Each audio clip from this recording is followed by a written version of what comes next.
From South Florida, we must defund ICE and CBP. To New Mexico, to Northern California. Free the kids! Free the kids! Today, protests erupted across the country, demanding the closure of migrant detention centers. This was the scene today outside Republican U.S. Senator John Cornyn's district office in Houston, Texas. What you can hear people saying there is, close the camps, close the camps. It was the same slogan at the federal building in Raleigh, North Carolina today.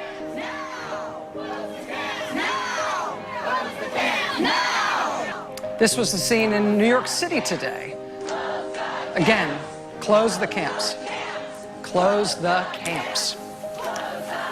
These protests around the country today, these are not something that had a ton of lead time or a ton of national press attention. These were a fairly spontaneous thing.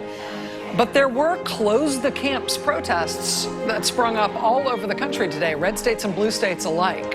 More than 100 people gathering here today in Southfield. In Walnut Creek, there were demonstrators on the corner of Ignacio Valley Road and North Civic Drive. One of the biggest protests, though, happened in San Francisco. Happening in the last hour, protesters chanting, "Shut it down," in front of the ICE facility in Miramar. Activists across the country sent a message to all members of Congress: close down the child detention camps on the border. The protests were organized by the group MoveOn.org. Dozens of protesters gathered outside Cindy Axne's office in Des Moines. Similar protests were held outside of offices of Democrats and Republicans across the country.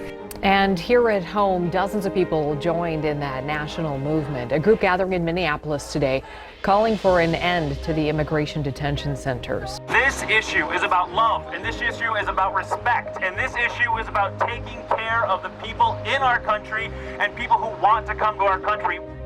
According to the organizers of this protest, they want lawmakers who are coming home for the 4th of July break to see them in their hometowns and to see their outrage. Now, there's around 185 of these protests planned nationwide. Protests are being organized by MoveOn, United We Dream, Families Belong Together, and American Friends Service Committee. Organizers of these so-called hashtag close the camps protests, they're demanding three things of Congress. They want them to close the detention facilities that are housing migrant children and families, stop funding those facilities and stop the deportations, and then reunite those families. The purpose of today's action is very obvious. We're here to stop family separation and end child detention.